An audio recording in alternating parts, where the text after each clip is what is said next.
Hello po mga lalabs, magandang araw sa inyong lahat. Ayan, napansin niyo po yung room namin, napakagulo. Ako din po yung naguguluhan, hindi ko po alam kung saan ako mag-uumpisang maglikpit dahil maglilipat po kami ng gamit. Lilipat po kami ng mas maliit na room dahil nga po dalawa na lang kami ni Habi at umuwi na si Kuya Kenneth, yung panganay ko po. Kaya po kailangan na namin lumipat ng mas maliit na room para din po makatipid, mas mura, mas maliit. Kailangan po maging practical tayo sa buhay. At dahil nga po coffee lover ang inyong lalabs, magkakape muna po ako bago po mag-umpisa ng mga dapat gawin ay dapat iligpit sa mga gamit po namin. Dahil hindi ko po alam kung saan ako mag-uumpisa. Kaya po magkakape muna ang inyong lalabs para makapag-isip kung saan po ako mag-uumpisa sa dami po ng gagawin.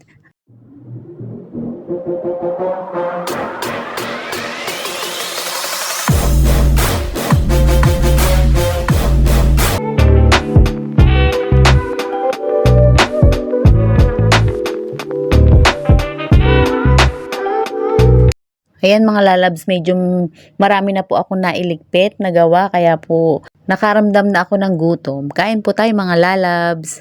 Ayan, sino pong relate? Dahil coffee lover nga po ang inyong lalabs kahit po kumakain, nakakape pa din.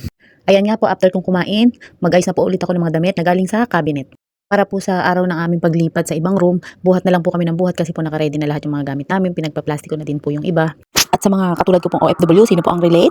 Ang pinakamadami po namin gamit ay damit at mga sapatos. Ayan. Kaya po hindi maganda kasya-kasya yung mga damit sa aparador.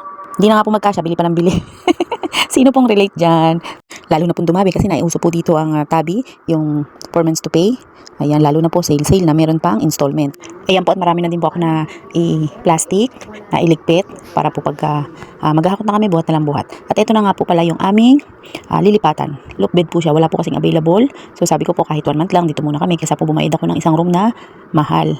Ayan, pagkakasyahin ko po muna dito yung aming mga gamit, pansamantala.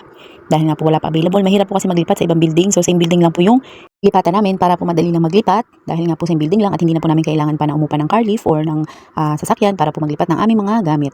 Ayan nga po, nakapaghakot na kami unti-unti, aayusin na lang po. Bahala na po si Batman kung paano ayos ang gagawin para magkasya ang gamit. Ayan po, nakaayos na nga po ako. Ayan, nagbawas po ako ng ibang gamit. Iba po binenta ko, iba po pinamigay ko, iba po ay nilagay ko sa box. Nagpa-box po ako Pinas. Ayan. Ayan po yung microwave, ref, TV, sama-sama ko lang dyan para po magkasya yung mga ibang gamit namin. Kaya pansamantala lang naman po at pag kami nakahanap sa same building din po ng medyo malaki, lilipat po kami para mabilis lang po lumipat kasi same building lang.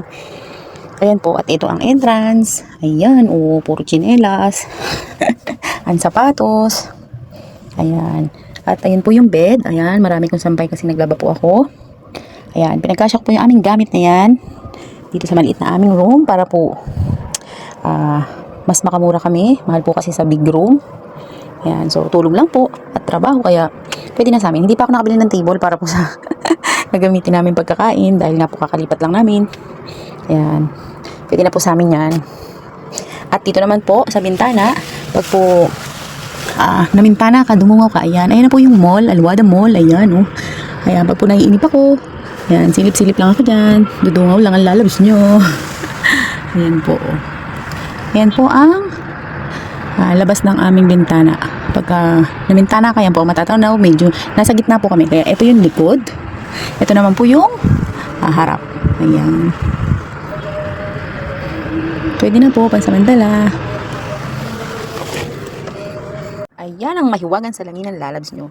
Ayan pagod ang lalabs nyo, stress, busy. Kaya po wala akong gano'ng upload kasi nga po naglipat kami. Ayan, at dahil nga po medyo maliit na yung space ng aming room, tatry ko pa rin po makakapag-TikTok. Sana po. Yun lang mga lalabs. Thank you.